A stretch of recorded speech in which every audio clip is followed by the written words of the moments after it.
Go ahead, bud.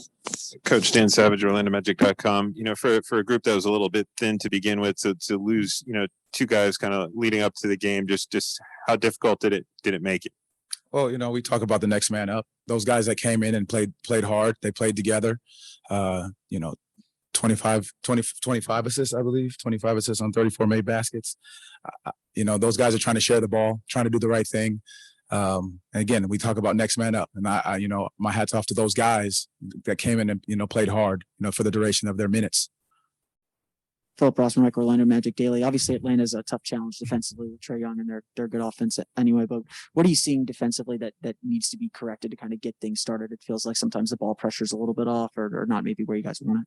Well, I think us being able to pick up the ball pressure is very important. Understanding that once we get into the basketball, Trae's a tough guard. That he gets downhill, and we talked about our bigs being able to keep our chest in front, and we have that backside help, making sure that they're not throwing the lob at the rim. So we got to just make sure that when we get into the basketball, our weak side is ready to come over, protect, and help each other out and keep flying around. But again, it starts back with the ball pressure and then being able to protect at the rim after that. Coach Chris Cuff, 24 Flicks. How much do you think a week out on the West Coast tour on the road had to do with maybe fatigue on tonight's effort? Well, I think our guys, we understood what the circumstances were, and we got to make sure that every game we're going to come in ready to play. Make sure we're coming in ready to prepared for this situation. And again, our guys started out fighting. Again, our guys, a couple guys banged up, but again, we talk about next man up, the opportunity for these other guys coming in and playing. What led to Gary Harris being ruled out right before tip-off? I know the actual injury, but what happened in the process? He went through warm-ups, and then I guess just felt some left hamstring tightness, and so then he just wasn't able to go. Anyhow, Dan.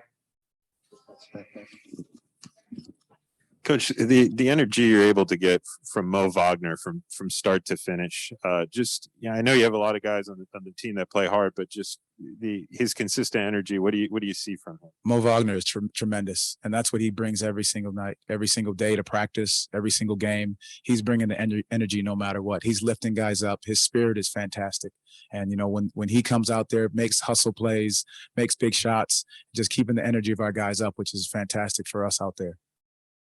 Coach, you're obviously used to getting a certain type of game from Franz, Wendell, and Cole, especially when all three of them struggle like this. What did you see from them and how they kind of stayed in the game and kind of help the team try and climb back into this one tonight? Well, that's I will continue to say it. That's our team. These guys are going to continue to pull for each other, no matter what the circumstances are. Shots being made, shots being missed. They're going to continue to pull and fight. That second unit came in and did a tremendous job, pulling us back in the game and fighting and continue to go. So those guys, kept pushing for them as they were on the court.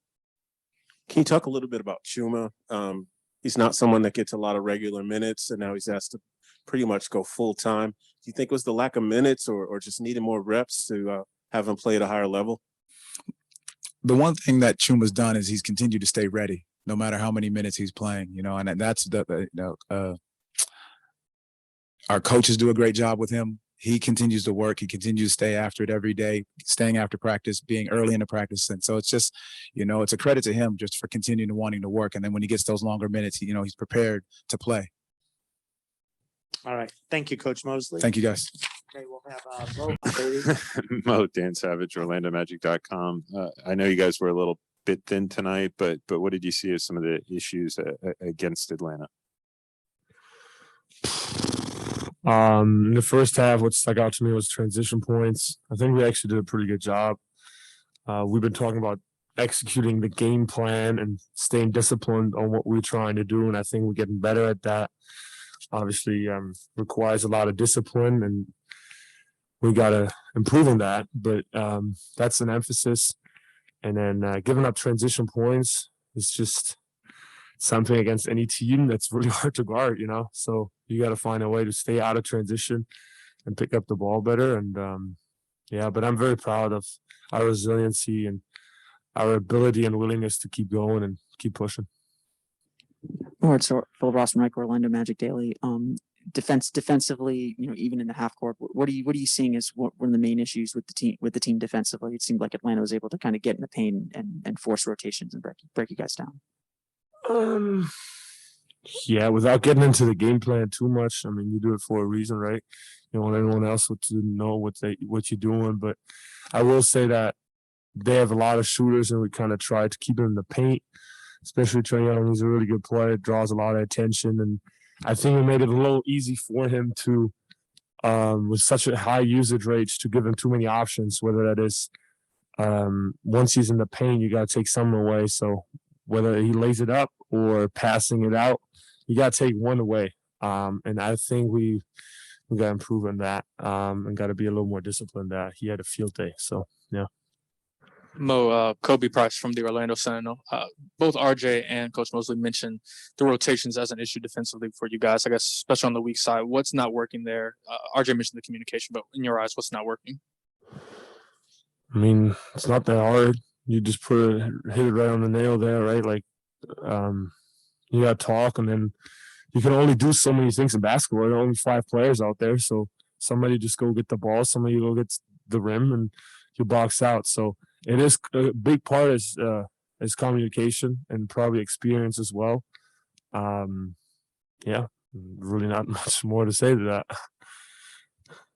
Well, you're always very consistent, with your energy and your communication level. Just how much do you try to use that to set the tone for the team and try to make that contagious?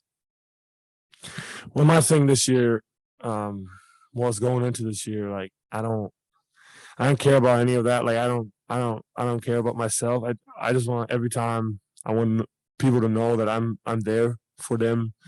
They can talk to me, that I'll be talking to them, that I give energy, and the rest will happen. I'm trying to get away from thinking about the game too much and just play and simplify the game a little bit for me and my teammates. So that's been a challenge for me, and I appreciate you saying I'm consistent. I think I have a lot more to prove there on that end, energetic-wise, because if you're an energy person, you got to bring it every day, regardless of your personal mood and circumstance. So I have a lot of room for improvement there as well. So Mo, you guys did put up a great fight tonight. Shorthanded. How much did coming off the West Coast trip affect you guys towards the end of the game? I appreciate you guys saying that, like shorthanded and West Coast trip, but I really don't care, man. That's the NBA. Everybody has these problems. Half the NBA is out because of Corona protocol. Like, just gotta keep pushing. You gotta show up the next day, next man up there. So many players in the league that can hoop. Like, as a competitor, that stuff don't matter, and you can't put your energy there. You got to play basketball, and to be honest with you, for me, like I don't want it. I'm not putting my energy there because that's not what it's about. Any other questions? All right, thank you, Mo. Thank you, guys. Have a good one. Go ahead, Mike. RJ, Dan Savage, OrlandoMagic.com. What did you see out there against Atlanta tonight? I know you guys were a little thin. Just how tough did that make it against high-powered offensive Atlanta team? Right. Yeah, we were down bodies, but I feel like that's no excuse. Whoever's on the floor playing the minutes, we have to play, to exhaustion and play hard. And I feel like that we did that tonight. Atlanta's a great basketball team. They made some really tough shots tonight. I feel like we kind of executed the game plan a little bit. I just think shots weren't falling at some points in the game, and they went on a run and their shots were falling. Just kind of on building on that, defensively, what did you see was the problem defensively? It felt like the ball pressure maybe wasn't as high as you guys would like. How important is getting good ball pressure to initiating that defense? I think the ball pressure was pretty fine. I don't know how many threes Trae Young had, but we tried to contain him and make him beat us from the inside. And I think what messed us up was our rotations on the weak side, the backside. Them getting spray out threes, swing threes was a big deal tonight. With the backside rotations, I guess what's the issue specifically with that? Is it the communication? Is it guys not knowing responsibilities? What's the root of that issue? I think it's communication. I think we have to be better at that. That's something that we work on all the time, and we can't just do it one out of 5 games, 2 out of 5 games. It has to be an every game thing. And also myself, me and my teammates, we know that we have to get better at that. So just to keep learning and keep growing together, I feel like it's going to come at a time, when we need it. From an energy standpoint, how did you feel about you guys' performance tonight? It seemed like you guys were a little sluggish, but also knowing that you guys had coming off the road trip. That's a part of it, coming off a road trip, coming back and, playing a team like Atlanta. Guys have to get their rest, have to do the things to take care of their bodies. I think everybody gave, their all tonight, what they could and what they had.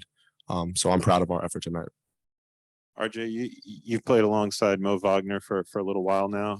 Just the kind of energy he brings and his intensity to the second unit, just what do you see out of him on a nightly basis? His energy is contagious. Mo's a guy that is going to go to war for everybody out on the court and for the guys on the bench. And that's, the type of guy you like to play with. He has your back. He's going to take responsibility, take accountability for things he does, and also tell us when we're, messing up. And as a leader myself, I feel like, he's very good at that. And I like to, get to that level and bring that energy every game. Thanks, RJ. Good. Yep, thank you.